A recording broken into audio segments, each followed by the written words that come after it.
about you guys? Good. Pretty good. I think Kyle's just gonna do some little adjusting here. Perfect. I love your festive foliage. This is mine. Yeah. Also lovely.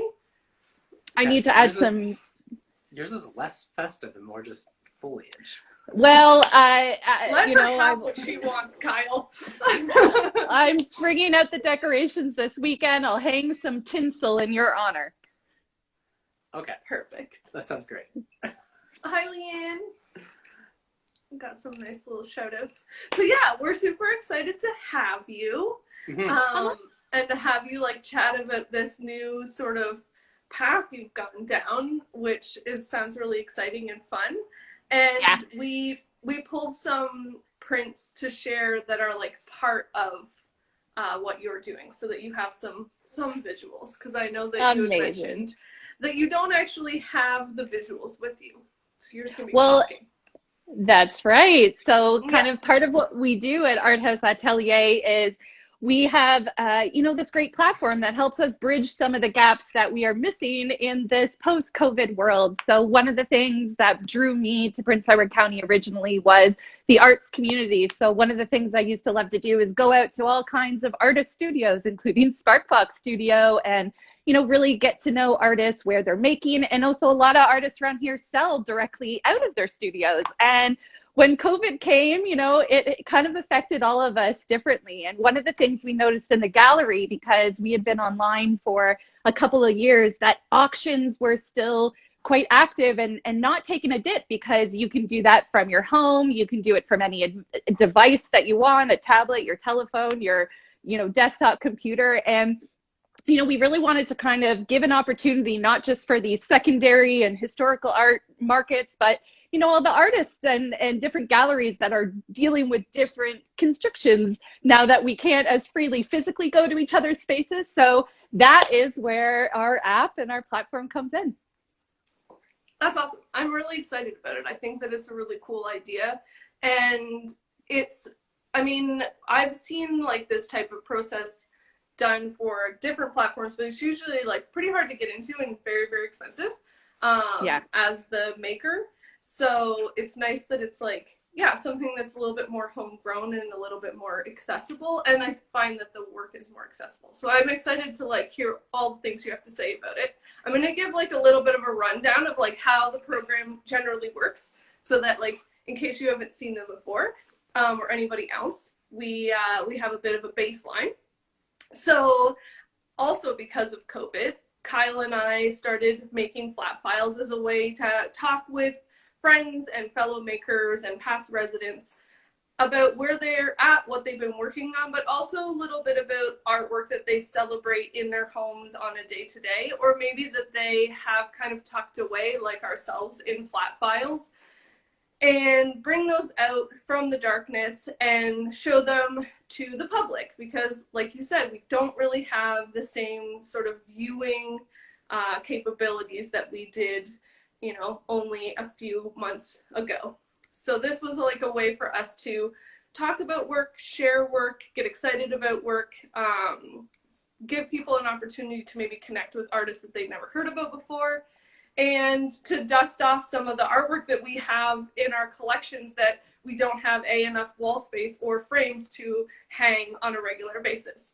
So Kyle and I have pulled out 3 different they're kind of like collections today, actually, because they're like little mini stacks that are sort of about the same. Yeah, artists. Excellent. And so we'll share an art, or you'll share an art, and we'll just kind of go back and forth. And you've already kind of introduced what you've done, so you've taken care of the beginning part of the show, which is great. This is Katy McIntyre, because I don't think you said your name. Right. So yeah. I'm a person. I'm a person. So yeah, we can start, or you can start, and we'll just kind of bounce back and forth, chatting about what makes us excited about art today. Well, that's one of my favorite things to do. So let's jump into it. What do you have right there, Chrissy? All right. Do you want me to start with the posters? Yeah, let's start here. So we've mentioned on the past 2 we even realized we would. Yeah. There's a weird thing about being like a craft sale, like working craft sales. Like you kind of complain about them while you're doing them. You're like, oh, I have to drive to Toronto. But I think that I kind of actually miss them. So like one of the fairs that we have done, I don't know, I want to say like 7 years in a row. Yeah, probably close to that. Is the OCAD Book Arts Fair, which is like hosted at OCAD and is sponsored by Above Ground Art Supplies. And it is, I think originally it was like a book arts fair, like people who made books and dealt with type. And then like it slowly evolved over time. You'd get students applying and you'd also have other makers and stuff. And I think it was potentially a fundraiser. A friend of ours was organizing it when we first started. We didn't ask a lot of questions about, you know, what's the actual function of this, because you pay to be a part of it. But we assumed it was a fundraiser for the students. And every year, as part of the being a vendor at the fair, you were given these handmade, like, celebratory posters. And they were always so lovely and fun to get. And just, like, I think that something really interesting and beautiful about craft sales is that, especially now, a lot of the event organizers, I think, because most of them are also makers themselves, they know the effort that goes into a craft sale. The, you know, packing your car at 5 o'clock in the morning with basically a tiny store and driving it, you know, in the winter all over the place to then set up and stand in front of for 8-9 hours talking about what you're making is very fun, but also very exhausting. And so this was sort of a way to say, you know, thank you for participating. And yeah, it was just like a nice little gift to get. Is this one flocked or is it? I think it is. That's. Is it the paper? Oh. It's really thick screen print. So this one was from like 2011. One I just showed was 2012. So I've been doing these for a long time, I guess. Yeah. So yeah, they're like 2 or 3 color screen prints. Like a lot of work goes into making just the posters. Yeah, that one's 3 colors for sure. No, it's 2 colors. Well, sorry, I lied. And that's something that I love about craft fairs. It's the whole texture of the experience, not just what you find there, but the people you meet there, the communities there. Leanne says that that's even where she met you and Kyle was at that art fair. So, really? You know, was little that community. Fair? Jesus. Yeah.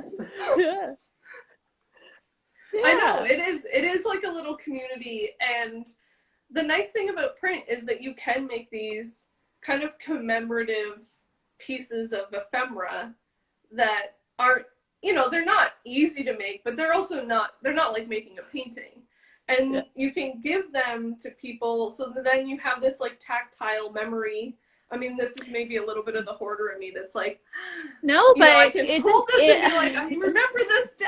I remember going Isn't this exactly the thing that maybe in past years, you know, nice ephemera and objects like that are maybe more of a passing of mind, but in a year like this year, I think it's something that I really cherish and I treasure, kind of being able to look back at that nostalgia. It's definitely, you know, got a different tint to it this year and just makes you appreciate all of the things that go into making an event like that be so calm and peaceful. So yeah, it's bittersweet. Yeah.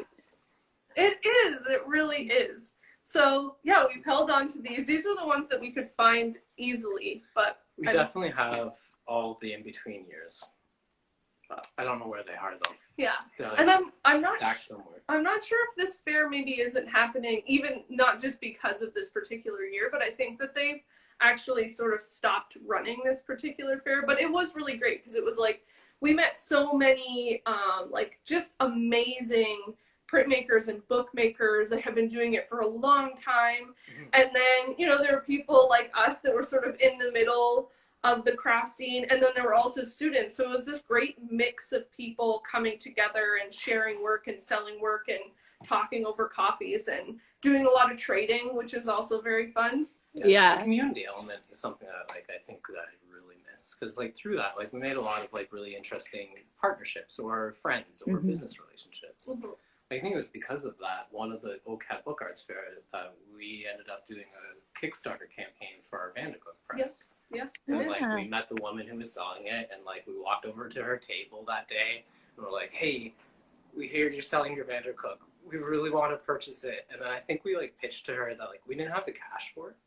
I think she wanted what, 3,000 or 3,000 like for almost, just the press. Yeah, it was like almost 7 grand for the whole stadium. But like because like I guess I want to say because we were there in person and we actually had that like clout that you could build with somebody on the spot. Like we convinced her to like, hey, we don't have the cash, but like give us until the end of January. Well, we went to her house and talked to her about that. It was Jeff from Jackson Creek that. Oh, it was Jeff. Jeff. Hell yeah. Was really like, you guys have to do this. Like, this is something that will be really great for your shop. Yeah. Mm-hmm. Yeah. That was a good day. Yeah, I miss little community things. Yeah. Like as much as like it sucks driving somewhere at like 5 o'clock in the morning, I kind of miss it. Yeah, I really hated the driving part. That's our first share. That's our first little share is our posters from Book Arts Fair. Well, from times that aren't this year to, well, what do you have for us this year? Pardon? Oh, you're frozen. Oh, am I frozen? For a second. Okay, you're back. Did I thaw out? Yeah, so yeah, I was just saying it's very bittersweet that we can't be there in person, but you know, thank goodness for the world of the internet who both can connect us through Instagram Live and then other alternative pathways, hopefully our app. Exactly. Yeah. Exactly. So do you have a share? Or are you going to talk about one of the artists that's on the platform? Also, can you explain a little bit more how it actually works for someone? Yeah, absolutely. So just to kind of give the, you know, nuts and bolts of Art House Atelier. So essentially we're an online platform. The main thing that we do is we run auctions. So we run regular auctions. Sometimes, usually it's 2 to 4 a month, depending on the season and the type of work. But basically we offer an opportunity to connect galleries, buyers, and artists in an online way that is fun, COVID safe, barrier free, and hopefully gets a little more exposure for some of the smaller studios and galleries who may have your own website or the start of some online marketing activity. But this is a great way to kind of not just present artwork in aggregate, but to pool together all of our efforts and really promote to a larger, more global audience than we can normally get to with the passer buyers who come into our studios. So this year, because COVID, you know, really threw a wrench in our plans, we wanted to make sure that, you know, all artists, no matter how far you are in your, you know, digital journey, had an opportunity to jump on board. So we're not really like traditional gallery representation. Our profit comes from the buyer's premium, but our goal is to help artists promote all kinds of different Canadian artworks. We really specialize in a very eclectic and varied range of work. So we do painting, sculpture, fine art photography, mixed media, a little bit of everything. And our, you know, philosophy is that a rising tide lifts all boats. And the last thing we wanted was to come out of COVID conditions in Canada and to have lost people who have not been able to, you know, continue to make sales within this new framework. So Art House Atelier has both an app and essentially an auction side online that you can get through any, you know, device you like to use. And then we also have a website that we do direct sales. We also use our leverage. Chrissy at the beginning talked about if you're trying to market your art online and get to some of the more high range and even international audiences, membership and listing fees to get into some of the larger platforms that have that marketing reach are really expensive. So one of the things that we're doing is we're allowing the people the opportunity to present within our collection on sites like Artsy and First Dibs and ArtNet and really kind of get that gallery experience and, you know, universal access for marketing your work, but at a cost that is reasonable and hopefully with a bunch of artists that we can build our own community despite the conditions that are ever changing. And probably, you know, it's not that the world won't go back to normal, but we really like to think about building, you know, lots of success for artists within this current context. Yeah, I think I think also it was when I was talking with Carlin about this idea many months ago, that sort of concern that smaller studios like ours you know, and sometimes even people that are just running something totally by themselves and maybe who don't have the like savvy or the know-how or even like the capacity to have the time to do things online. And they work better having people coming to their studio spaces. Like, you know, some people can completely do an online system, but it just doesn't work for them, like emotionally or mentally. It's just not a way that they like to engage. It really cut a lot of people off, especially at the beginning, like in March. And sort of feels like maybe we're going back into that world again. And so when we were talking, that like worry that this vibrant art community that we live in here was maybe gonna lose some of that because people aren't gonna be able to just keep on forever without an income. And I know that this is something that we talk about a lot. There's kind of this like, I don't know, like a weird relationship that the art world has with talking about the fact that like artists have to pay for their to be alive. And so money is necessary. As much as like I love the concept of like creation for the like pure love, joy. I mean, all of us are doing that anyways because it really is not a lucrative career. But it's still like it's still a career. Yeah, we still have bills to pay and stuff. And it's important well, and that's where myself, I'm not a practicing artist. I'm a really creative person and I love to explore and participate in creative practices. But, you know, that financial compensation for artists is very real to me. My brother is a professional artist. A lot of my friends are professional artists, and art is a professional activity. You can't eat exposure for dinner. You can't eat, you know, free tweets and that type of thing. So one of the things, you know, that I love to do is help bring that, you know, professional marketing and digital expertise, which really is my background, with kind of all my arts passion, and really to help and, you know, people sell and promote in traditional marketplaces so that artists can do what they do best, which, you know, at times like these, if we all haven't been reminded about the power of art and how it soothes and connects us and inspires us despite anything that's going on.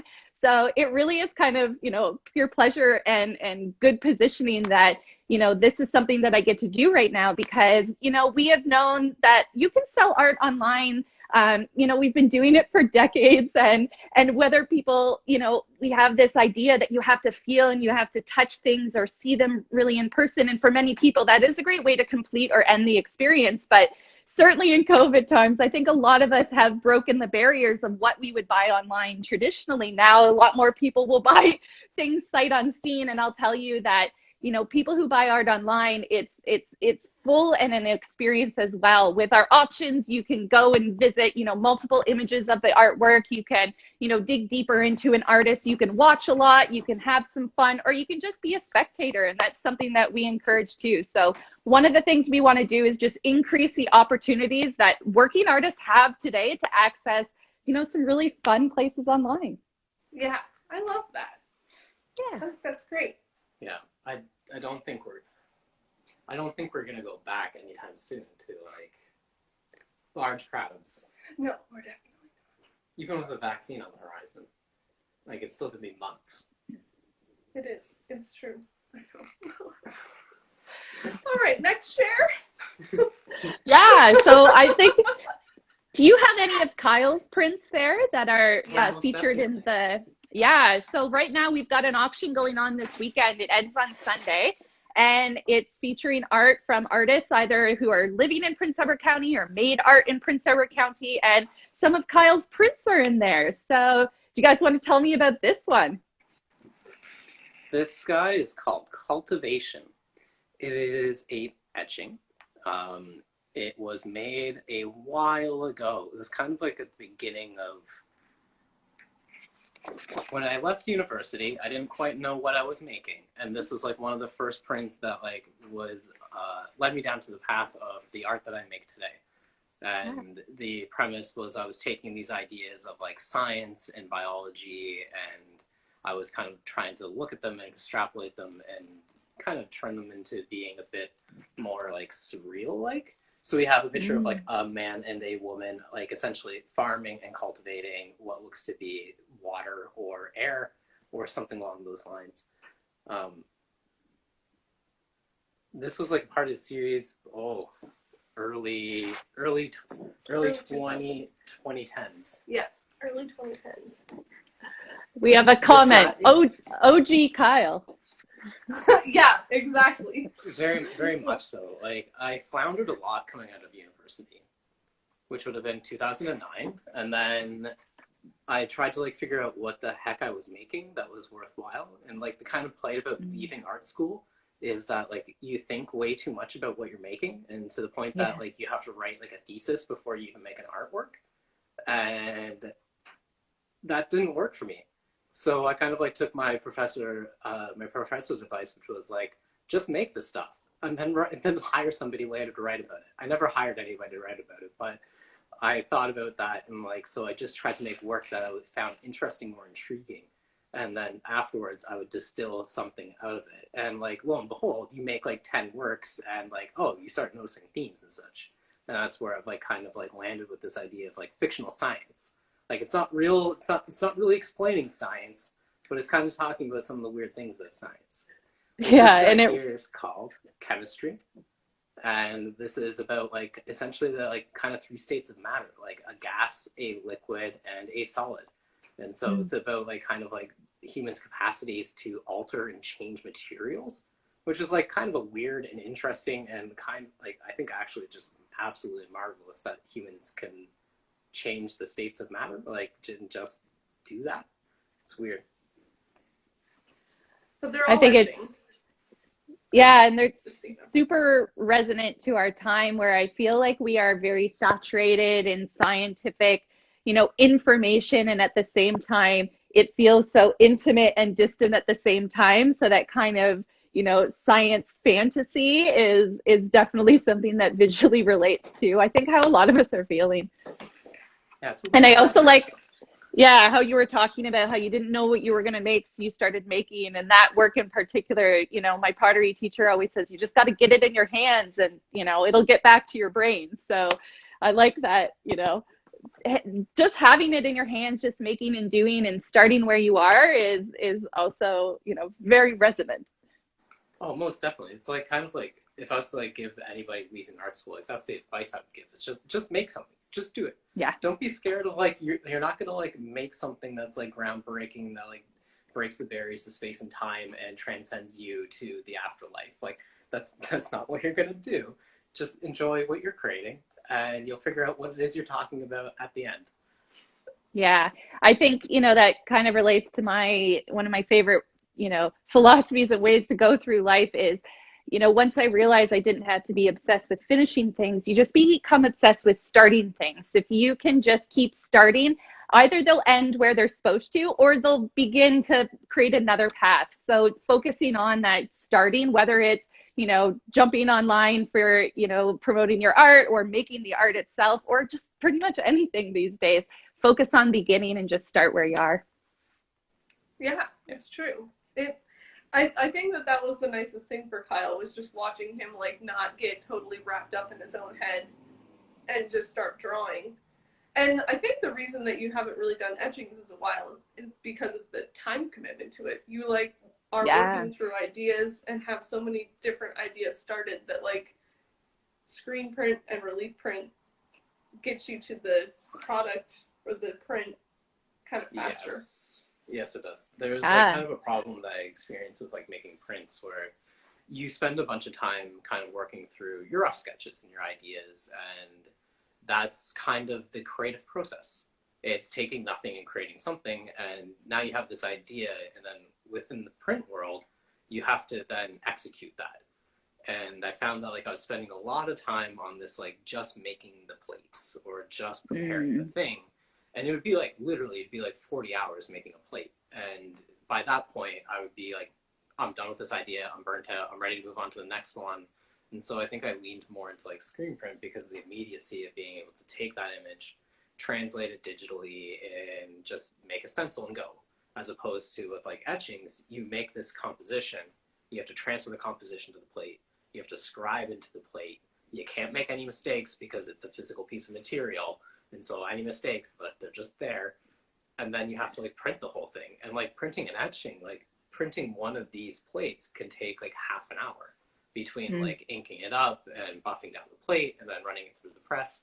Like, you know, you make an edition of 10, that's like a whole day of printing in the studio. Well, and Kyle, yeah, so those two works that we just saw, like from start to end, so the printing could take a day in the studio, but what's the general timeline for getting to those type of works? It's probably like if I sit down and like put my mind to it and like, you know, ignore everything else that's going on in my world, probably about a week of like, you wake up, you go to work, you work through that idea, then you go to sleep, and then you wake up and then you try to make sense of what you made yesterday, and like it'd probably be like a good like 40 to 60 hours for something like that. And like that's like if everything's going well. Like the thing about art is like you were saying, these ideas that you start there, I have a whole drawer of things that I have started that I will never finish, and I look at those and I'm like, yeah, I have no interest in restarting. I think it's like anything. Like there's some, you know, when you hear interviews with musicians, there are songs that just come to them. You know, like they'll write a beautiful song in like hours or, you know, a day. And then there's other songs that are really important to them, but it takes them months to really feel like, okay, that one I locked it in finally. And I think that like working, I mean, you're limited with print to like how long physically something takes. Sometimes like it's going to take X amount of minutes to just ink a plate up. You can sort of speed that up, but you know, there's like a butt end of both of those. Like at the beginning, you're at 0, but you're only ever going to go so fast as a human. And so like that time is kind of locked in. But, you know, people ask that about the murals all the time. And I've had murals where the drawing just flows and it doesn't take like a super long time to conceive. It just goes. But now that I have, because I've been using Procreate to like even do my sketches, it records all of the time that you work on a project. So I can actually see exactly how long it takes. And some of the drawings take 30, 40 hours just in drawing. And that's not, you know, the 90 to 100 hours sometimes it takes to actually paint the painting. Yeah. Leanne says, I'm in the process of finishing a project she started 10 years ago. I love you, Leanne. And she says that it felt so good to start now and have a head start. Yeah, see, there you go. And even when you come back 10 years later, you're always going to be grateful you started one day. It's true. It's true. That's a very good optimism to that kind of sentiment. I find when I look at my drawer of like unfinished things, I'm filled with regret. I'm filled with dread, and I'm filled with shame and embarrassment.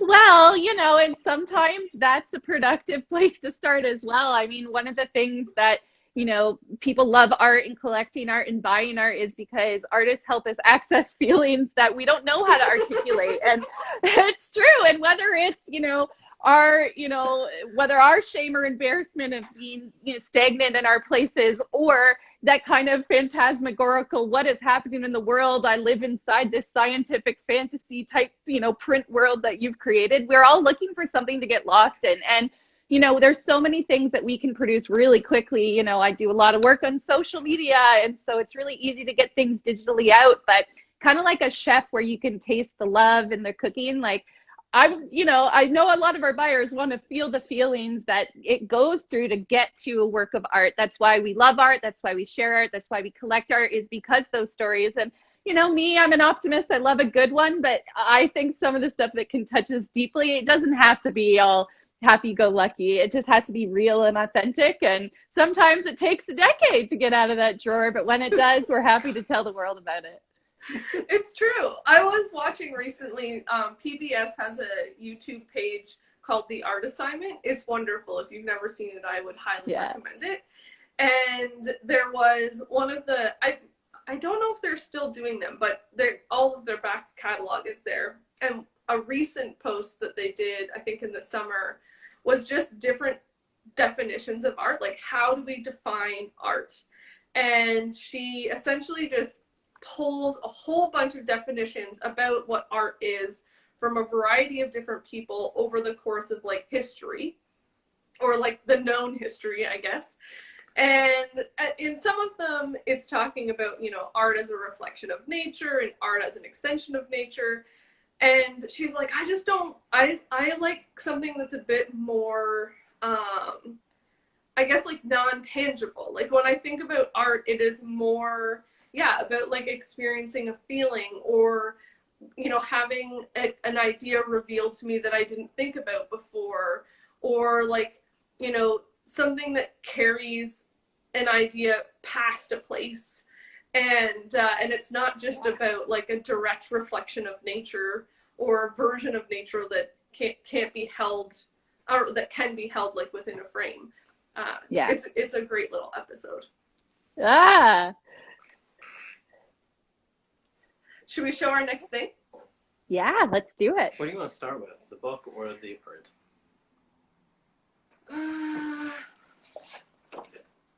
Okay. We'll go down the book hole later. Alrighty. Let's see if I can not get glare on this. So this is a photo, like a hand printed photograph, black and white, on a red paper. That's why it's a little like wonky. It's a little wonky in its shape. This print was done way back when we had a shop in town in the Armory, and we had a dark room there because we were on town water, and we could have photographers running water for like what felt like an eternity over top of their prints. And then when we moved to the countryside and we were on a well and a septic system, that was not a sustainable concept. So we cut the dark room out, which I think was a good decision, but I do miss having people making photographs in our space. It is true. It's also not the most environmentally sound, perhaps, when you are on a septic. So I know that is something that you guys are very committed to in your materials. So that's also some materials that went away. Yeah, that was. I really like like black and white photography in a dark room has like some sort of like weird magic quality to it, but like the chemicals all expire. So like we would have like we would have like 1 or 2 photographers a year, but the time in between them would like be long enough that all of the chemicals would expire. So you'd have to buy like a whole new batch of chemicals just for one person, and then it was just like it was not sustainable at all. So Helena stayed with us. Oh my gosh, it's not Helena, is it? It's been since like 2011, probably. 2010. She was like, we were in the Armory for the first 2 years, so like it was during that time. So it would not have been 2009. It would have been maybe 2010. Okay, that makes sense. Because May of 2011 we moved, and I don't think she came between January and May of that year. You're right. 2010. But her work was, I'm not sure if she's still doing photography, but at the time she was writing and also doing photography, and it was all this exploration of the landscape and the female form within the landscape. So you can see that there's like this little poking up figure in the back here of this head and 2 hands hanging out onto like what I think is like sand dunes. Yeah. Right? So we did an interview with her for way back when we made a magazine many moons ago, which is part of this share. So like once upon a time, Christy and I made a quarterly magazine publication called Squared, and it was a wonderful experience. But dear God, we like didn't want any advertising in it, and so like that's how you pay for magazines, which we've learned now. So like it was just the most grueling thing, because it was Chrissy, myself, and Renee Dick doing the graphic design work. So 3 of us producing this, and then like kind of like a grouping of like editors, like Betsy Matthews, who also worked at Eno for a period of time, and just like kind of Becky Lane. Yeah. All like just a really wonderful group of people that were like volunteering their time to help edit our things. Because guess what? We're not writers. However, I was a longtime reader of Square magazine. I still own every copy ever published, and I am grateful because I got that magazine and it gave me your location in the Armory, and I just marched right in, and that's how I met you guys. And I believe the week after I did that, you guys were getting the first press, or it was something that was when you got the crane to lift the press up and through the second story window of this 100-year-old armory. Oh my God. It's such a long time ago. Oh my, having a print shop on the second floor of a building is just a foolish decision. Foolish. Yeah. But you made it work, and I'm grateful for the connection. So yeah. So I had asked her about the figures I'll show you a couple more photographs just so you can see. Please. I mean, these are obviously just from the magazine, but so this is a collection of trees, and you can see right here, boop, there's some hair. So there's like a female tucked away in the trees. And then let's do these two. Oh yeah. So a few of these are also printed, but we didn't ask her to leave us every image that she made. This is a colored version of the same landscape that the black and white that we have is. Yeah, just stunning work. So I asked about the women, so that it's an interview that's in here, and how they sort of disappear into the landscape. And what she said in response to that was that she immigrated to several countries and moved a lot when she grew up. And the landscape started to sort of take on a magnified importance. So, like, where is your home? Where are you a stranger? Where is there danger? Was something that came up a lot. And she was born in Sweden, and she grew up there. And in Sweden, there's like a lot of mythology about nature and the personification of nature, but then also a lot of folklore about like sort of nature luring children into the forest or into a lake. And, a little bit of a like dark construct of nature in fairy tales. And so she started to like kind of draw on those two interests and merge them together and think about like women's relationship with nature and the landscape's relationship to those women, and like what would it be like if it felt like the landscape had a consciousness and it was relating to the woman that was there. Is the landscape a home or a threat? And is the woman a threat or a companion? Which I really love. And then she also talked a little bit about how when I think this works with like any visual representation. As soon as you put a person or even something that feels like a person, like this image, you can sort of see something that feels very figurative. People will kind of hone in on that, and they get really fixated on the figurative part of the work. That's something we were talking to Carmen about, and she was showing like these really large abstract paintings, which are about marks and about gestures, and then like she had stuck like a figure in one of them, and then that's all you see is the figure, and like everything else kind of gets drowned out. It's kind of it's weird. She said, as soon as you see a person in a photograph, you look at her. She is the most important thing, and everything else becomes secondary. I want to make pictures where she is not separate from the environment, but part of it. And I just really love that. So hence why, like, you see, like, kind of this, like, not figure kind of poking out of one of those dunes. And she's taking that same sort of draping, gentle motion that those land formations are taking. I forget where this is taken. It's somewhere just outside of Toronto. But really beautiful work. And I love the like sentiment and the idea that's infused in them.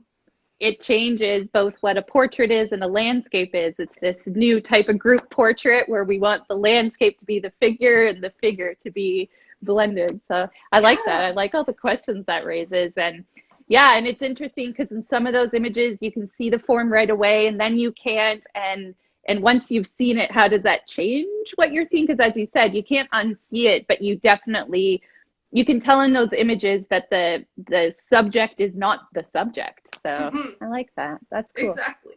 And usually like the one with the tree and the piece that we have. Yeah. Where is that? you know, the way that she's taken the photograph, the landscape is occupying such an enormous amount of the visual space, and the human is occupying this very tiny part. And I think that is also really interesting, because it's like she's saying, as soon as you find that human connection in the image, you are sort of drawn to it. So it speaks to that, like, I don't know, whatever that inner need for us to like see something and relate, maybe, that even though most of the image is trees, where you focus is this person.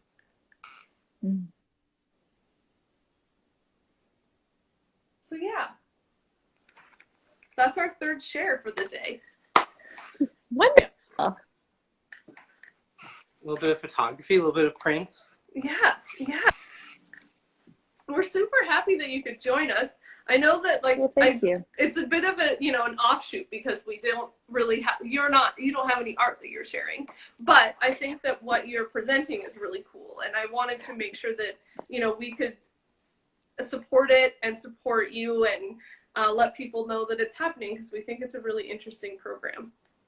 Well, and that's kind of the real note, is that I don't have a singular or, you know, a little art collection today, but what we do at Art House Atelier is we have lots of collections. We're trying to introduce you to lots of different artists, specifically in our region here in Prince Edward County, but across the country. We really want to provide more access to Canadian art online, and reach out if you're interested in hearing anything else. Perfect. Thanks so much, Katy. Thank you guys so much. I'm inspired and grateful for you sharing all of that wonderful treasures today. Awesome. Well, we love you, and we love everybody for